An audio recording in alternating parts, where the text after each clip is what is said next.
Very good morning to my dear students. So, ഇന്നത്തെ ക്ലാസ്സിൽ നമ്മൾ എടുക്കാൻ വേണ്ടി പോകുന്നത് ഇൻട്രൊഡക്ഷൻ ടു ഇലക്ട്രോതെറാപ്പി എന്നാണ്. ഇലക്ട്രോതെറാപ്പി എന്ന സബ്ജക്റ്റിനെ നിങ്ങൾ ഇൻട്രൊഡ്യൂസ് ചെയ്യുക എന്നുള്ളതാണ്. എന്താണ് ഈ ഇലക്ട്രോതെറാപ്പി? നമ്മളെല്ലാവരും ഫിസിയോതെറാപ്പി എന്ന കോഴ്സിനാണ് പഠിക്കുന്നത് അല്ലേ? ഫിസിയോതെറാപ്പി എന്ന കോഴ്സിൽ ഒരുപാട് ഘടകങ്ങളുണ്ട്. Electrotherapy, exercise therapy, hydrotherapy, manual therapy, അങ്ങനെ ഒരുപാട് തെറാപ്പികളുടെ ഒരു സംഗമമാണ് എന്ത് physiotherapy. Is it clear? So നമ്മൾ ഓരോന്നോരോന്നായിട്ട് നിങ്ങളെ ഇൻട്രൊഡ്യൂസ് ചെയ്യും എന്താണ് എന്നുള്ളതിനെ കുറിച്ച് നിങ്ങൾക്കൊരു ഐഡിയ ഉണ്ടാക്കും. അപ്പം ഇന്ന് നമ്മൾ ഐഡിയ ഉണ്ടാകുന്നത് എന്തിനെ കുറിച്ചാണ്? ഇലക്ട്രോതെറാപ്പിനെ കുറിച്ചാണ്. Okay, so what is electrotherapy? Physiotherapy എന്ന് പറഞ്ഞാൽ ഫിസിക്കൽ ഏജന്റ് ഉപയോഗിച്ചിട്ടുള്ള ട്രീറ്റ്മെന്റ് ആണ്. അപ്പം ഇലക്ട്രോതെറാപ്പി എന്ന് പറഞ്ഞാൽ ഇലക്ട്രിക് കറൻസ് യൂസ് ചെയ്തിട്ടുള്ള തെറാപ്പിയാണ്. Electrotherapy is a method of medical treatment which use electric current to the affected areas. ഒരു ഫിസിക്കൽ ഏജന്റ് ആണ് ഇലക്ട്രിക്. ഫിസിയോതെറാപ്പി എന്ന് പറഞ്ഞാൽ ഫിസിക്കൽ ഏജൻസ് ഉപയോഗിച്ചിട്ടുള്ള ട്രീറ്റ്മെന്റ് ആണ്. സോ ഇലക്ട്രിസിറ്റി എന്ന് പറഞ്ഞ ഫിസിക്കൽ ഏജന്റ് ഉപയോഗിച്ചിട്ട് നമ്മൾ ട്രീറ്റ്മെന്റ് നടത്തുന്നതിനാണ് ഇലക്ട്രോതെറാപ്പി എന്ന് പറയുന്നത്. It's mostly used by experienced physiotherapists to treat a variety of conditions ranging from muscle pain to arthritis. Experienced ആയിട്ടുള്ള ഒരു ഫിസിക്കൽ തെറാപ്പി കോഴ്സ് കഴിഞ്ഞിട്ടുള്ള ആൾക്കാർ മാത്രമേ യൂസ് ചെയ്യുള്ളൂ. കാരണം എന്താ വെച്ചാൽ ഇതിൻ്റെ കോൺട്രാഇൻഡിക്കേഷൻസും പ്രശ്നങ്ങളൊന്നും അറിഞ്ഞിട്ടില്ലെങ്കിൽ പേഷ്യൻറ്റിന് ഹാംഫുൾ ആയിരിക്കും. അതുകൊണ്ട് ഇതിനെക്കുറിച്ച് നല്ല ഡീപ്പ് നോളജ് ഉള്ള ആൾക്കാർ മാത്രമേ ഇത് പേഷ്യൻറ്റിൻ്റെ മുകളിൽ ഇംപ്ലിമെൻറ്റ് ചെയ്യാൻ വേണ്ടി പറ്റുള്ളൂ. സോ മസിൽ പെയിൻ, ആർത്രൈറ്റിസ്, അങ്ങനെ ഒരുപാട് കാര്യങ്ങൾക്ക് ഇലക്ട്രോതെറാപ്പി യൂസ്ഫുൾ ആണ്. Treatment option is useful for treating chronic pain.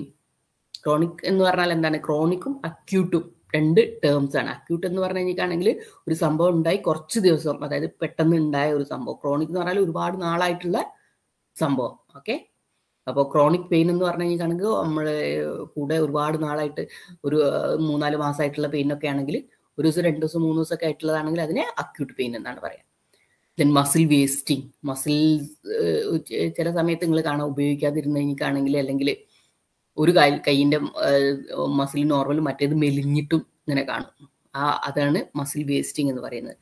പിന്നെ musculo skeletal injuries, nerve pain, അങ്ങനെയുള്ള കാര്യങ്ങൾക്കൊക്കെ ആണ് നമ്മൾ എന്ത് ചെയ്യുന്നത്? ഒരു ഇലക്ട്രിക്കൽ സ്റ്റിമുലേഷൻസ് സാധാരണയായിട്ട് ഉപയോഗിക്കുന്നത്. And electrotherapy modalities involve introduction of some physical energy into a biological system. ഞാൻ പറഞ്ഞു, ഇലക്ട്രിസിറ്റി ഉപയോഗിച്ച് ഒരു ബയോളജിക്കൽ സിസ്റ്റത്തിൽ ഉപയോഗിച്ചിട്ട് ആണ് എന്ത് നടത്തുന്നത്? ഇലക്ട്രോ തെറാപ്പി നടത്തുന്നത്. This energy brings about one or more physiological changes which are used for therapeutic benefit. നമ്മൾ കറണ്ട് ശരീരത്തിലൂടെ പാസ് ചെയ്യുന്ന സമയത്ത് ഷോക്ക് അടിപ്പിക്കുന്നതല്ല, വളരെ നിയന്ത്രിതമായിട്ടുള്ള രീതിയിലുള്ള കറണ്ടാണ് നമ്മുടെ ശരീരത്തിലേക്ക് ആക്കുക. അതുകൊണ്ട് ഹാംഫുൾ എഫക്റ്റ് എല്ലാം ഉണ്ടാവുക. നല്ല എന്താ പറയുക, നല്ല എഫക്ട്സ്, ഫിസിയോളജിക്കൽ ചേഞ്ചസ്, അതായത് ബ്ലഡ് സപ്ലൈ ഇമ്പ്രൂവ് ചെയ്യുക, അങ്ങനെയുള്ള കാര്യങ്ങളൊക്കെ ഉണ്ടാവുന്ന സമയത്താണ് എന്തുണ്ടാവുക? ഒരു തെറാപ്യൂട്ടിക് എഫക്റ്റ് ഉണ്ടാവുക. അതിന് വേണ്ടിയിട്ടുള്ള മാത്രമായിട്ടുള്ള കൺട്രോൾഡ് ആയിട്ടുള്ള ഇലക്ട്രിസിറ്റിയാണ് നമ്മൾ ഇലക്ട്രോതെറാപ്പിയിൽ യൂസ് ചെയ്യുക. അപ്പോൾ ഫിസിയോളജിക്കൽ ചേഞ്ചസ് ഉണ്ടാക്കാൻ വേണ്ട രീതിയിലുള്ളത് മാത്രമേ നമ്മൾ യൂസ് ചെയ്യുന്നുള്ളൂ. Hope it is clear. And what is the benefits of electrotherapy? There are plenty of electrotherapy treatment using various devices. ഒരുപാട് പിന്നെ ഉപകരണങ്ങൾ ഉപയോഗിച്ച് നമ്മൾ ഇലക്ട്രോതെറാപ്പി ട്രീറ്റ്മെൻറ്റ് നടത്താറുണ്ട്. They are non invasive. ശരീരത്തിൻ്റെ ഉള്ളിലേക്ക് നമ്മൾ, ഇൻവേസീവ് എന്ന് പറഞ്ഞാൽ സർജറി അങ്ങനെയുള്ള കാര്യങ്ങളാണ്, ശരീരത്തിൻ്റെ തുറന്ന് ചെയ്യുന്നതാണ്. ഇത് നോൺ ഇൻവേസീവ് ആണ്, പുറത്ത് അപ്ലൈ ചെയ്യുന്നതാണ്. And have a minimal to no side effects. എന്തെങ്കിലും ചെറിയത് അല്ലെങ്കിൽ തീരെ സൈഡ് ഇഫക്ട്സ് ഇല്ലാത്ത ഒരു ട്രീറ്റ്മെന്റ് ആണ്. And electrotherapy offer several key benefit which are listed below. Okay, reduce the body pain, nerve pain, accelerate healing of musculoskeletal injuries. എന്തെങ്കിലും പിന്നെ injuries ഉണ്ടാവുകയാണെങ്കിൽ അതിൻ്റെ ഹീലിങ്ങിനെ ത്വരിതപ്പെടുത്തും, സ്പീഡപ്പ് ചെയ്യും. Okay, then increase the blood circulation in the body, വൂൺസിനൊക്കെ blood sore അങ്ങനെയുള്ള കാര്യങ്ങളൊക്കെ ഹീൽ ചെയ്യാനൊക്കെ ഇലക്ട്രോതെറാപ്പി യൂസ് ചെയ്യും. ദെൻ മസിൽ സ്പാസത്തിന് വേണ്ടിയിട്ട് യൂസ് ചെയ്യും. ഇതൊക്കെയാണ് മേജറായിട്ട് അതിൻ്റെ എഫക്ട്സ്. ഓക്കെ, പെയിൻ ഇല്ലാണ്ടാക്കും, ബോഡി പെയിൻ ഇല്ലാതാക്കും, നെർവ് പെയിൻ ഇല്ലാതാക്കും, പിന്നെ ഹീലിങ്ങിനെ ത്വരിതപ്പെടുത്തും, സ്കെലിറ്റൽ ഇഞ്ചുറിയുടെ സർക്കുലേഷന് ഇമ്പ്രൂവ് ചെയ്യും, പിന്നെ വൂൺസൊക്കെ ഹീൽ ചെയ്യാൻ വേണ്ടിയിട്ട്, ഇനി ഡയബറ്റിക് ഹീലായാലും ശരി, ഡയബറ്റിക് വൂണ്ട് ആയാലും ശരി, പിന്നെ ബ്ലഡ് സോഴ്സ് ഒക്കെ ആയാലും ശരി, അങ്ങനെയുള്ള കാര്യങ്ങളൊക്കെ ഹീൽ ചെയ്യാൻ വേണ്ടിയിട്ട് നമ്മൾ ഇലക്ട്രോതെറാപ്പി ഹെൽപ്പ് ചെയ്യുന്നുണ്ട്. ദെൻ മസിൽ സ്പാസത്തിനെ റിലീവ് ചെയ്യാൻ വേണ്ടിയിട്ടും ഹെൽപ്പ് ചെയ്യുന്നുണ്ട്. It's very important. Okay, how does it work? എങ്ങനെയാണ് ഈ ഇലക്ട്രോതെറാപ്പി നമുക്ക് യൂസ്ഫുൾ ആവുന്നത്? Electrotherapy uses electric currents to stimulate the nerves and muscles through the skin. ഇലക്ട്രോതെറാപ്പിയിൽ നമ്മൾ ഇലക്ട്രിക് കറന്റ് ആണ് യൂസ് ചെയ്യുന്നത്, നമ്മൾ നേരത്തെ പറഞ്ഞു. അപ്പോൾ അതെന്താ ചെയ്യുന്നത്? Stimulate the nerves and muscles through the skin. സ്കിന്നിന്റെ മുകളിലാണ് വെച്ചത്. It's a non invasive treatment. Okay, and it is not painful. പേഷ്യന്റിന് ടോളറേറ്റ് ചെയ്യാൻ പറ്റുന്ന രീതിയിൽ നമുക്ക് ഈ ഓരോ ഇലക്ട്രോതെറാപ്പി പേഷ്യന്റിന്റെ മുകളിലും ഇന്റൻസിറ്റി, ഓരോ പേഷ്യന്റിന്റെയും ടോളറൻസ് ലെവലിൽ ഡിഫറെന്റ് ആയിരിക്കും. അപ്പോൾ ഇന്റൻസിറ്റി കൺട്രോൾ ചെയ്യാനുള്ള നോബ് ഉണ്ടാവും. അപ്പോൾ പെയിൻഫുൾ ആവുന്ന രീതിയിലല്ല, നല്ല relaxed, only feel relaxed during there sessions. Comfortable ആയിരിക്കണം, അത്രേ നമ്മൾ ആക്കുള്ളൂ. ഒരു പേഷ്യന്റ് പിന്നെ വന്നു കഴിഞ്ഞാൽ അയാൾക്ക് ഒരു 8-9 ഇന്റൻസിറ്റിയിലോ ഒക്കെ അയാൾക്ക് നല്ല സ്മൂത്തിങ് എഫക്റ്റ്, നല്ല റിലാക്സ്ഡ് ആയിട്ടുള്ള പെയിൻഫുൾ ആകാത്ത ഒരു കണ്ടീഷൻ കിട്ടുകയാണെങ്കിൽ അടുത്ത പേഷ്യന്റ് ചിലപ്പോൾ ഒരു 3-4 ഇന്റൻസിറ്റിയിലൊക്കെ അയാൾ കംഫർട്ടബിൾ ആയിരിക്കും. So it depends on person to person. നമ്മൾ അങ്ങനെ ഒരു എന്താ പറയുക, ഇത്ര ഇന്റൻസിറ്റിയിൽ വെക്കണം എന്ന് അങ്ങനെ നമുക്ക് പറയാൻ വേണ്ടി പറ്റില്ല ഇലക്ട്രോതെറാപ്പി എക്യുപ്മെന്റ്സിന്റെ കാര്യത്തിൽ. അതായത് ഓരോരുത്തരുടെയും കപ്പാസിറ്റി അനുസരിച്ചിട്ടാണ് ഉണ്ടാവുക.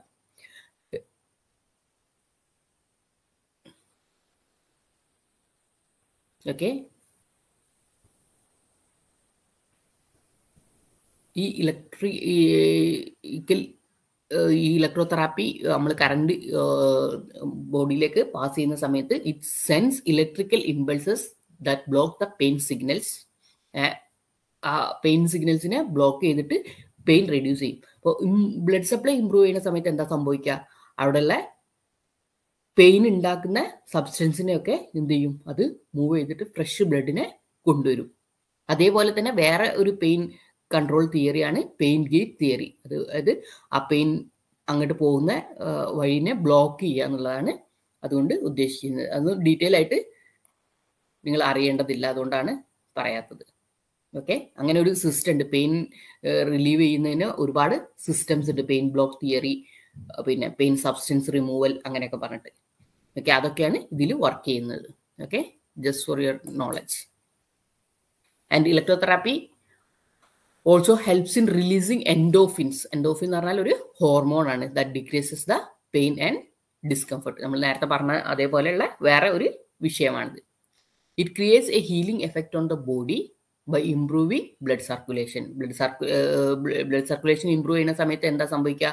ഡിയോക്സിജനേറ്റഡ് ബ്ലഡ്, പിന്നെ പി സബ്സ്റ്റൻസിനെ ഒക്കെ റിമൂവ് ചെയ്തിട്ട് ഓക്സിജനേറ്റഡ് ഫ്രഷ് ബ്ലഡിനെ ആ ഏരിയയിലേക്ക് കൊണ്ടുവരും. അപ്പം എന്ത് ചെയ്യുക? ആ ഏരിയയിലുള്ള ഹീലിംഗ്, ഉണക്കം പെട്ടെന്ന് സാധ്യമാവും. പെയിൻ ആണെങ്കിൽ പെയിൻ പോവുകയും, അല്ലെങ്കിൽ പിന്നെ വൂണ്ടാണെങ്കിൽ അത് ഹീൽ ചെയ്യാനുള്ള ഇതൊക്കെ പെട്ടെന്ന് ഉണ്ടാവും. Okay, then treatment stimulate the cells leading to reduced inflammation in the body. സെൽസിലെ ഇൻഫ്ലമേഷൻസിനെ കുറയ്ക്കാൻ വേണ്ടിയിട്ട് ഇലക്ട്രോതെറാപ്പി ട്രീറ്റ്മെന്റ് സഹായിക്കും. Then it helps to stimulate the muscle tissue. Muscle ടിഷ്യൂനെ സ്റ്റിമുലേറ്റ് ചെയ്തിട്ട് റിലാക്സേഷനെ പ്രൊവൈഡ് ചെയ്യും. It can prevent muscle atrophy. അതായത് ഉപയോഗിക്കാതെ ചുരുങ്ങി പോകുന്നതിനെയാണ് അട്രോഫി എന്ന് പറയുന്നത്. അതിനെ പ്രിവെന്റ് ചെയ്യാൻ വേണ്ടി പറ്റും. എന്തെങ്കിലും നെർവ് ഇഞ്ചുറി ഉണ്ടാക്കുകയാണെങ്കിൽ എന്താവും? മസിലിന് നോർമൽ ആക്ഷൻ സംഭവിക്കൂല. അപ്പൊ ആ നെർവ് റിക്കവർ ആയി റീജനറേറ്റഡ് ആയിട്ട് വരുന്നത് വരെ നമ്മൾ എന്ത് ചെയ്യും? ഇലക്ട്രിക്കൽ മസിൽ സ്റ്റിമുലേഷൻ ഉപയോഗിക്കും. അപ്പൊ ആ മസിൽ നമുക്ക് എന്ത് ചെയ്യുക? ഈ ഇലക്ട്രിസിറ്റി ഉപയോഗിച്ച് ഇതിനെ വർക്ക് ചെയ്യിക്കുക. അല്ലാത്ത സമയത്ത് എന്താ സംഭവിക്കുക?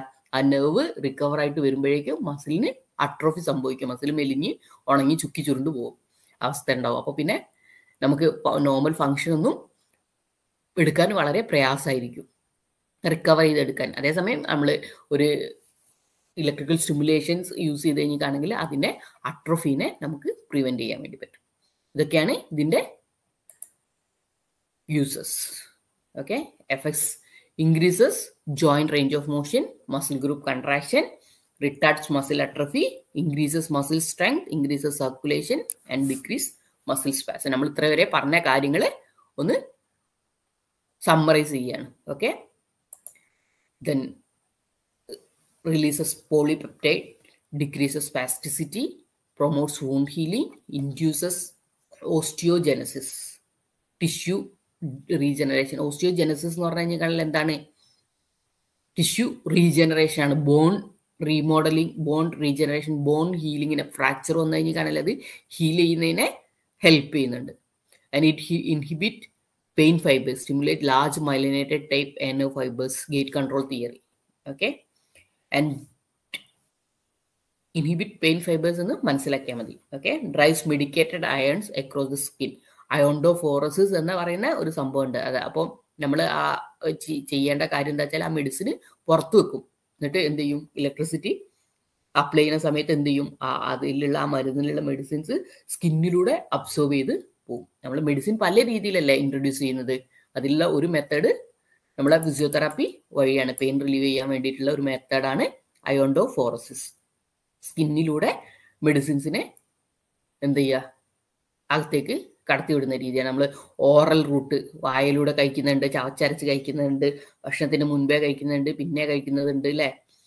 ദെൻ സപ്പോസിറ്ററീസ് ഉണ്ട്, ആനസിലൂടെ ഉള്ളിലേക്ക് കയറ്റുന്നത്, പിന്നെ ഇഞ്ചെക്ഷൻസ് ഉണ്ട്. അങ്ങനെ പല വേസിലും നമ്മൾ എന്ത് ചെയ്യും? മെഡിസിൻസ് ശരീരത്തിൻ്റെ ഉള്ളിലേക്ക് എത്തിക്കുന്നുണ്ട്. അതിലുള്ള ഒരുപക്ഷെ നിങ്ങൾ ഇതുവരെ കേൾക്കാത്തുള്ള ഒരു ഭാഗമാണ് എന്ത്? അയോണ്ടോഫോറസിസ് എന്ന് പറയുന്നത്. ഓക്കെ, ദെൻ എന്തിനൊക്കെയാണ് നമ്മളിത് യൂസ് ചെയ്യുന്നത്? ഇലക്ട്രോതെറാപ്പി യൂസ് ചെയ്യുന്നത് pain management, acute and chronic muscular skeletal pain. Acute എന്ന് പറഞ്ഞാൽ പെട്ടെന്ന് ഉണ്ടാവുന്നതായിട്ടുള്ള പെയിൻ, ക്രോണിക് എന്ന് പറഞ്ഞാൽ കുറേ കാലങ്ങളായിട്ട് ഉണ്ടാവുന്ന pain.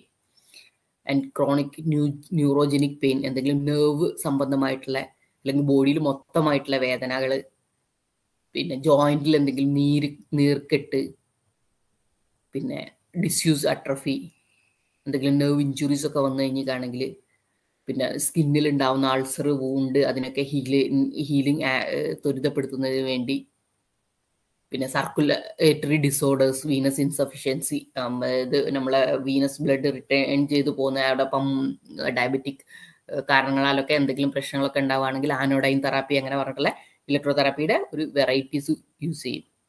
Then post herpetic neuralgia, അതൊരു ഹെർപ്പിസ് ഇൻഫെക്ഷൻ വന്നു കഴിഞ്ഞാൽ ഉണ്ടാവുന്ന ഒരു പെയിനാണ്. പിന്നെ ആർത്രൈറ്റിസ്, പലതരത്തിലുള്ള arthritis, osteo arthritis, rheumatoid arthritis, അതിൻ്റെ പെയിനൊക്കെ റിലീവ് ചെയ്യാൻ വേണ്ടിയിട്ട് എന്ത് ചെയ്യും? നമ്മൾ ഇലക്ട്രോതെറാപ്പി യൂസ് ചെയ്യും. Okay, so classification of currents. നമ്മൾ ഇലക്ട്രോതെറാപ്പി യൂസ് ചെയ്യുന്ന പറഞ്ഞാൽ ഇലക്ട്രോതെറാപ്പിയിലെ ഡിഫറെൻറ്റ് ടൈപ്സ് ഓഫ് എന്തുണ്ട്? കറൻസ് ഉണ്ട്. On the basis of direction of flow of current, it's divided into alternating current and direct current. Alternating current എന്ന് പറഞ്ഞാൽ both ഡയറക്ഷനിലും flow ചെയ്യും, ഇങ്ങനെ അല്ലേ. ഡയറക്റ്റ് കറണ്ട് എന്ന് പറഞ്ഞാൽ flow in one direction, AC/DC എന്നൊക്കെ നിങ്ങൾക്ക് അറിയില്ലേ. And on the basis of voltage, less than low വോൾട്ടേജും ഹൈ വോൾട്ടേജ് കറണ്ടും ഉണ്ട്. ലെസ് ദാൻ 100 വോൾട്ട് ആണെങ്കിൽ അതിനെ ലോ വോൾട്ടേജ് കറണ്ട് എന്നും, ഗ്രേറ്റർ ദാൻ 100 വോൾട്ട് ആണെങ്കിൽ അതിനെ ഹൈ വോൾട്ടേജ് കറണ്ട് എന്നും പറയും. On the basis of frequency, low frequency, medium frequency and high frequency. Okay, it's very important. ഇലക്ട്രോതെറാപ്പിയിലെ low frequency, medium frequency, high frequency എന്ന് പറഞ്ഞിട്ട് electrotherapy എക്യുപ്മെന്റ്സിനെ നമ്മൾ സാധാരണയായിട്ട് ക്ലാസിഫൈ ചെയ്തിരിക്കുന്നത്. 50 to 100 ഹെഡ്സ് ആണെങ്കിൽ അതിനെ ലോ ഫ്രീക്വൻസി എന്ന് പറയുന്നു. Example faradic current, galvanic current, TENS ഒക്കെയാണ് ലോ ഫ്രീക്വൻസി യൂസ് ചെയ്തിട്ടുള്ള ഇലക്ട്രോതെറാപ്പി ആപ്ലിക്കേഷൻസ് വരുന്നത്. മീഡിയം ഫ്രീക്വൻസി എന്ന് പറഞ്ഞാൽ 100 to 1000 ഹെഡ്സ് ഇന്റർഫറൻഷ്യൽ കറണ്ട് ആണ് മീഡിയം ഫ്രീക്വൻസിയിൽ വരുന്നത്. നമ്മളിത് എന്താണെന്നുള്ളത്, ഓരോന്നും എന്താണെന്നുള്ളത് ഡീറ്റെയിൽഡ് ആയിട്ട് വഴിയെ നോക്കാം. Then high frequency current, frequency more than 1 megahertz, 1 മെഗാഹെഡ്സിനേക്കാളും കൂടുതൽ ഫ്രീക്വൻസി ഉള്ള കറണ്ട് യൂസ് ചെയ്യുന്നത്. Short wave diathermy, microwave diathermy, ultrasound therapy, അങ്ങനെയുള്ള കാര്യങ്ങളിലൊക്കെ ഫ്രീക്വൻസി മോർ ദാൻ 1 മെഗാഹെർട്സ് ആണ് ഉള്ള കറണ്ടാണ് യൂസ് ചെയ്യുന്നത്. ഓക്കെ, സോ കറണ്ടിനെ according to the direction of flow alternating കറണ്ടും ഡയറക്റ്റ് കറണ്ടായിട്ടും, then according to voltage high voltage low voltage ആയിട്ടും, on the basis of frequency low frequency medium frequency and high frequency അങ്ങനെയായിട്ടും divide ചെയ്തിട്ടുണ്ട്. ഇതൊക്കെ എന്താണെന്ന് നമുക്ക് നോക്കാം. ഓക്കെ, സോ എന്താണ് ഈ low frequency electrotherapy? Low frequency current and alternating current having a frequency of 0 to 100 hertz. 100 hertz വരെയുള്ള frequency ഉള്ള ഓൾട്ടർനേറ്റിംഗ് കറണ്ട് ഉപയോഗിച്ചിട്ടുള്ള ട്രീറ്റ്മെന്റ് ആണിത്. എന്ത്? Low frequency electrotherapy. It's a non invasive approach of delivering surface electrical stimulation representing a functional stimulation therapy. മസിൽസിനെ നെർവ്സിനെ ഒക്കെ stimulate ചെയ്യാൻ വേണ്ടിയിട്ടാണ് നമ്മൾ ഇത് ഉപയോഗിക്കുന്നത്. ഓക്കെ, സ്റ്റിമുലേഷൻ, ഇതിൻ്റെ action stimulation of nerve and മസിലാണ് ലോ ഫ്രീക്വൻസി കറണ്ടിൻ്റെ action to produce muscle contraction and relaxation. എന്തിനു വേണ്ടിയിട്ടാണ്? മസിൽ കൺട്രാക്ഷനും റിലാക്സേഷനും ഉണ്ടാക്കാൻ വേണ്ടിയിട്ട് മസിലിനെയും നെർവിനെയും ഒക്കെ സ്റ്റിമുലേറ്റ് ചെയ്യാൻ വേണ്ടിയിട്ടാണ് നമ്മൾ ഈ ടൈപ്പ് ഓഫ് കറണ്ട് ഉപയോഗിക്കുന്നത്. There are 4 types of low frequency current: Faradic, galvanic, sinusoidal and dynamic. Okay, advantages. എന്തൊക്കെയാണ് low frequency currentന്റെ advantages? Used for long distance traveling, and it is short duration interrupted current that produces tetanic contraction. Tetanic എന്ന് പറഞ്ഞാൽ continuous ആയിട്ടുള്ള contraction ആണ്. Short duration ആണ് use ചെയ്യുക. Interrupted, ഇടവിട്ട് short duration ആക്കി ഒരു ടെറ്റാനിക് കൺട്രാക്ഷനും റിലാക്സേഷനും വേണ്ട. അപ്പം കറണ്ട് കൊടുക്കും, എടുക്കും അങ്ങനെയുള്ള രീതിയിലാണത് അറേഞ്ച് ചെയ്തിട്ടുണ്ട്. അതിന്റെ ഡിസഡ്വാൻറ്റേജ് എന്ന് പറഞ്ഞാൽ amount of current that is send is proportional to the frequency. Therefore, low frequency current is not suitable when large amount of current needs to be transmitted. സ്വാഭാവികമായിട്ടും എന്താണ്? ഫ്രീക്വൻസിയും കറണ്ടും പ്രൊപ്പോർഷണൽ ആണ്, ഡയറക്ട്ലി പ്രൊപ്പോർഷണൽ ആണ്. അപ്പോൾ എന്ത് സംഭവിക്കുക? കുറെ കറണ്ട് വേണ്ടത് നമ്മൾ ഇത് യൂസ് ചെയ്യാൻ വേണ്ടി പറ്റൂല. At lower frequency light flickers more noticeable even at the frequency of 60 Hz or cheaper LED flickers. Then medium frequency. ഈ മീഡിയം ഫ്രീക്വൻസി എന്ന് പറഞ്ഞു കഴിഞ്ഞാൽ എന്താണ്? 100 to 1000 Hz ആണ് current. Okay, and they are being used therapeutically due to their advantages of greater penetration. മറ്റേ law frequency എന്ന് പറഞ്ഞാൽ സ്കിന്നിന്റെ മുകളിൽ ആ ഒരു ഏരിയയിൽ മാത്രമാണ് ഉണ്ടാവുക. അതിന്റെ പെനിട്രേഷൻ, അതായത് തുളച്ചു കയറാനുള്ള ഇത് ലോ ഫ്രീക്വൻസിനേക്കാളും കൂടുതലാണ്. And with higher tolerance and comfort over the low frequency. Low ഫ്രീക്വൻസിയിലെ ഇന്റൻസിറ്റി കൂടുതൽ, ഡിസ്കംഫർട്ട് കൂടുതലായിരിക്കും. ഇത് മീഡിയം ഫ്രീക്വൻസി ആവുന്ന സമയത്ത് ഗ്രേറ്റർ പെനിട്രേഷൻ ഉണ്ട്, മോർ കംഫർട്ടബിളും ആയിരിക്കും. And medium frequency currents have been a golden standard in pain relief therapy as well as treatment of musculoskeletal disorders for several years. Medium frequency കറണ്ടിലാണ് നമ്മുടെ interferential therapy എന്ന് പറയുന്ന സംഭവങ്ങളൊക്കെ വരുന്നത്, ഇൻസ്ട്രുമെന്റ്സ് ഒക്കെ വരുന്നത്. അതൊക്കെ നമ്മൾ പിന്നീട് ഇലക്ട്രോതെറാപ്പി ഇൻസ്ട്രുമെന്റ്സ് വരുന്ന സമയത്ത് ഡീറ്റെയിൽഡ് ആയിട്ട് പറയും. ദെൻ ഹൈ ഫ്രീക്വൻസി ഇലക്ട്രോതെറാപ്പി നമ്മൾ നേരത്തെ പറഞ്ഞു, മോർ ദാൻ 1000 Hz, 1 MHz കൂടുതലുള്ളതിനാണ് എന്ത് പറയുന്നത്? ഹൈ ഫ്രീക്വൻസി എന്ന് പറയുന്നത്. And are use to produce heat in deep tissues. High frequency current എന്തിനാണ് യൂസ് ചെയ്യുന്നത്? ഡീപ്പർ ടിഷ്യൂസിൽ നമ്മൾ പിന്നെ ഹീറ്റിംഗ് മൊഡാലിറ്റി, ഹീറ്റിംഗ് തെർമോതെറാപ്പി എന്ന് പറയും. അതായത് നമ്മുടെ ശരീരത്തിനുള്ളിലേക്ക് ഹീറ്റ് യൂസ് ചെയ്യുന്നതിനാണ് തെർമോ തെറാപ്പി എന്ന് പറയുന്നത്. ഈ തെർമോതെറാപ്പി എന്ന് പറയുന്നത് 2 രീതിയിലുണ്ട്: ഡീപ്പ് ഹീറ്റിങ്ങും സൂപ്പർഫിഷ്യൽ ഹീറ്റിംഗ്. ഈ സൂപ്പർഫിഷ്യൽ ഹീറ്റിങ്ങിന് വേണ്ടിയിട്ട് നമ്മൾ എന്ത് ചെയ്യും? ലൈറ്റ്, നിങ്ങൾ കണ്ടിട്ടുണ്ടാവും, ഇൻഫ്രാറെഡ് ലൈറ്റിംഗ്, ഒരു ചുവപ്പ് ലൈറ്റ് യൂസ് ചെയ്തിട്ട് പിന്നെ ഹീറ്റ് ചെയ്യുന്നത്. അത് സൂപ്പർഫിഷ്യൽ ഏരിയയിൽ മാത്രമേ ഉണ്ടാവുള്ളൂ. സൂപ്പർഫിഷ്യൽ ഡീപ്പ് എന്താണെന്ന് അറിയില്ല. ഡീപ്പ് എന്ന് പറഞ്ഞാൽ ഉള്ളിലേക്കുള്ളതും സൂപ്പർഫിഷ്യൽ എന്ന് പറഞ്ഞാൽ പുറമേ ഉള്ളതുമാണ്. അപ്പോൾ സൂപ്പർഫിഷ്യൽ ഹീറ്റിങ്ങിന് വേണ്ടിയിട്ട് ഉപയോഗിക്കുന്നതാണ് എന്ത്? Infrared therapy. അതേപോലെ നമ്മുടെ ഹോട്ട് പാക്സ്, ടവലൊക്കെ പിഴിഞ്ഞ് ചൂടുവെള്ളത്തിലിട്ട് പിഴിഞ്ഞ് പിടിപ്പിക്കുന്നൊക്കെ സംഭവമില്ലേ, അതൊക്കെ എന്തിലുള്ളതാണ്? സൂപ്പർഫിഷ്യൽ ഹീറ്റിംഗ് മൊഡാലിറ്റീസ് ആണ്. ഡീപ്പ് ഹീറ്റിംഗ്, അതായത് ഉള്ളിലുള്ള ബോൺസ്, ഉള്ളിലുള്ള സ്ട്രക്ചേഴ്സിനെ, കൂടുതൽ ഡീപ്പർ ആയിട്ടുള്ള സ്ട്രക്ചേഴ്സിനെ ഹീറ്റ് കിട്ടാൻ വേണ്ടിയിട്ട് എന്താണ് ഉപയോഗിക്കുന്നത്? High frequency ഇലക്ട്രോതെറാപ്പിയാണ്.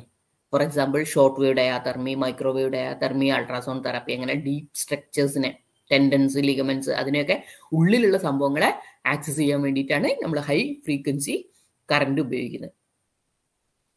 And this produce heat in the deep tissues so that healing process of the deep tissue injuries can be speed up.